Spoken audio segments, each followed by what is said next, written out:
Hi, this is Miss Levance, or you can call me Miss L. I'd like to welcome you to HESC 114, Introduction to Pharmacology. I just want to take a few minutes to go over the layout of the course. First, the purpose of this course is a very basic and general overview of a very complex subject. As students have chosen to pursue a medical-related field, this course will be beneficial to introduce you to new concepts related to medications. This course is not meant to be comprehensive, but an introduction. As you go forward into your chosen fields, you will continue to learn more about the medications as they relate to your specific area. Since learning pharmacology can almost be like learning a foreign language, a course like this that introduces the concepts helps break down the fundamentals into a manageable section. This is an online course, which means you are required to have reliable access to a computer with internet. Please be sure to review your syllabus, addendum, and your course schedule as you get started. I will email these out to all students, but they are also accessible in the course introduction module. I want to stress that time management is very important when taking an online course. Before we go over the course setup, I'd like to go over a couple of items on the syllabus, the addendum, and the schedule. On the syllabus, you will find the textbook information.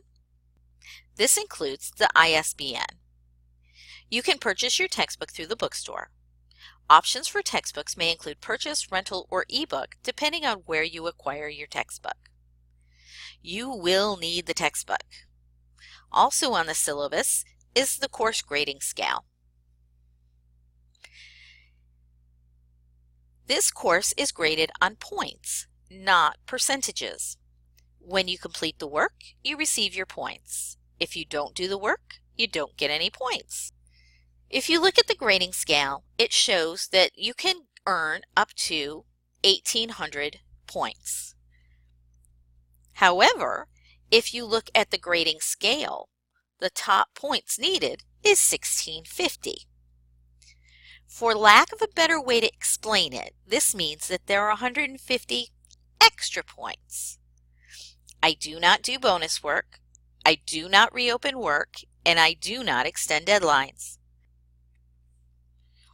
The addendum goes into more details than the syllabus, including my office hours. If you're unable to come to campus and you need to meet with me, you can make an appointment and we can do a video chat. Another piece of important information is how to communicate with me. I teach multiple courses, not just multiple sections of the same course. In fact, I can teach up to 4 different pharmacology courses in a single semester. So it's important that number 1, you tell me who you are. Number 2, you tell me which specific course you're in, not just pharmacology. And number 3, give me as much information about your question as you can. The more you help me, the better I can help you. Now, if you use the Canvas inbox, number 1 and number 2 have already been taken care of. As I said, I teach multiple courses and I am often in the classroom. That means that it can take me time to respond to an email. Some questions require me to do a little bit of research. I want to make sure I have all the information when I write you back. I may need to review a quiz, or I might need to look up a specific location in the textbook so that I can address your inquiry. Please give me 24 to 36 hours to get back to you. However, this does not include weekends. Please don't send me multiple emails with the same question just because I haven't gotten back to you in an hour or 2. Also on the agenda is information about assessments. I not only show you the grading scale, but I also show you the points for determining your midterm grade. Under that is an explanation of how the points break down. And I even give you some rubrics for some of the assignments. Next is the class schedule. The first section is the grading scale. Like the addendum, this gives information on grading and assessment for each grading category. This may be more specific information on the assessment composition as well as the grading structure. The next section is important college dates. This is an online class. Please be sure to note that you may have work due even if the college is not in session over a holiday. Time management is your responsibility. In this course, you have the opportunity to work ahead if you know you have something that may conflict with a due date. The next section is the course schedule. This is the official due dates for all work. Even if for some reason the date isn't in Canvas or it doesn't show up on your to-do list, this is the official list. You may find it helpful to print it out and check off the items as you complete them. You will complete a midterm and a final exam. Both of these will be online. You do not have to come to campus. Okay, now let's take a look at the course site in Canvas. When you log into the Canvas site, you will enter on the home page. I'm logged in as a test student to show you how the course will look to you. To the left of the home page is the course navigation menu. To the right of the home page is your to-do list. This has a list of assignments that have yet to be completed. You can also see the View Calendar. This link will take you to a calendar showing you the work for all of the assigned courses that you have. Again, I caution you on these links. They're very helpful, but they do not include important information that you may need to be successful in your coursework. At the top of the page is where I'll post announcements. As you can see here, I've posted a welcome announcement. In the center of the home page is where you will find links to the modules for each week. This provides you easy access. I also note what chapters or work is being done during each of those weeks. You can access the modules from the module link on the left of the menu bar or by pushing the button or clicking on the button in the center of the page. Let's click on Week 1 Course Intro. As you can see, the course introduction page is at the top of the modules page. You will go through the items in the module in sequential order. Items in the module will either be in bold black, like the Welcome Start Here as you see on the page, which means it's accessible, or they may be gray, which means you have to meet a requirement before you can access the materials. Each item in a module will have an icon to its left. When you look at the icons, one of them is a page with a folded corner. This tells you that it's a page that needs to be opened and viewed in red.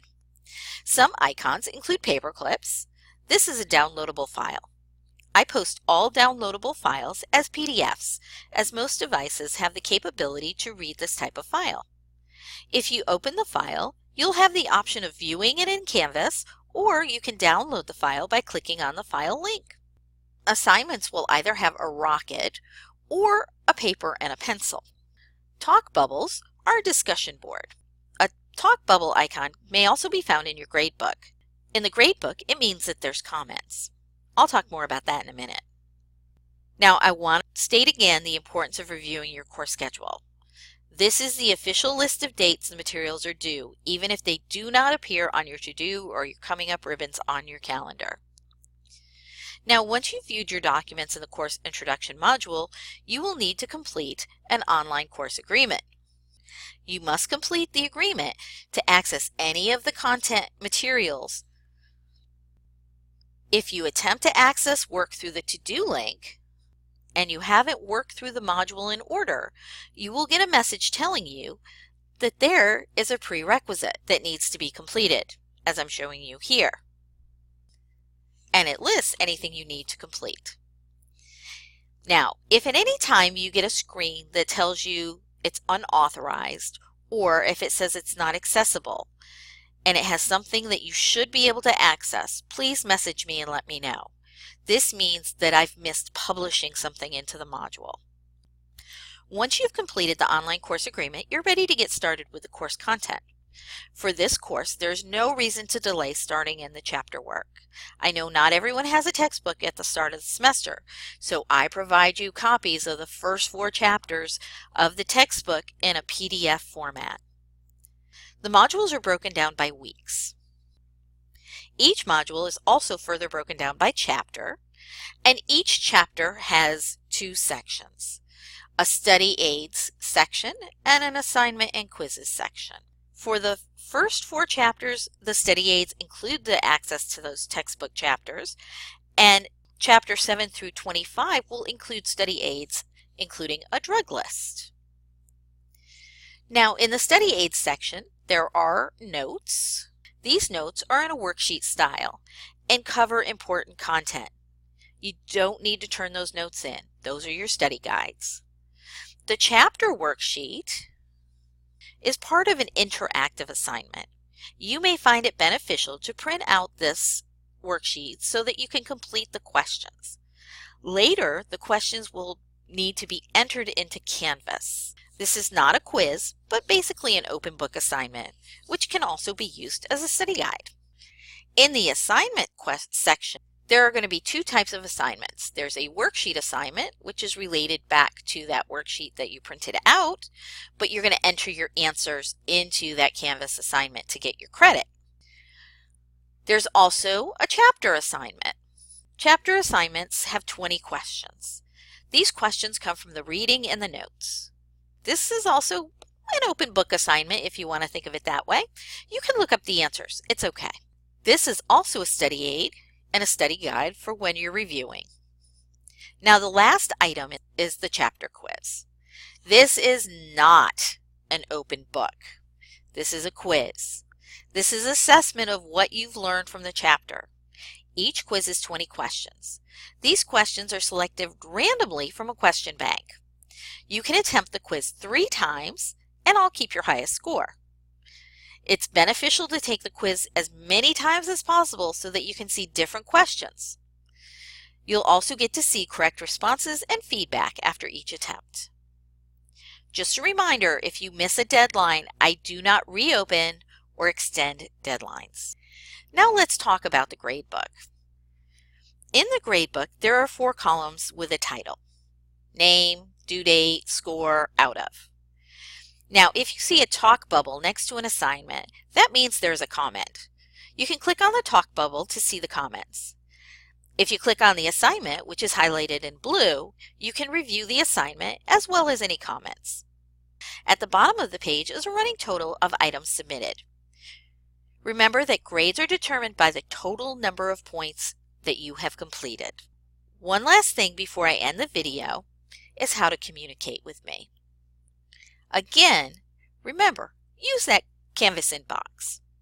It's located right there on the left menu ribbon. For more information on the functionality of Canvas, please refer to the video found on the Student Canvas Guide page in the Canvas Introduction module, or review the Canvas orientation video that I have posted. That's the introduction to HESC 114 course site. I look forward to working with you this semester. For now, this is Miss L signing off.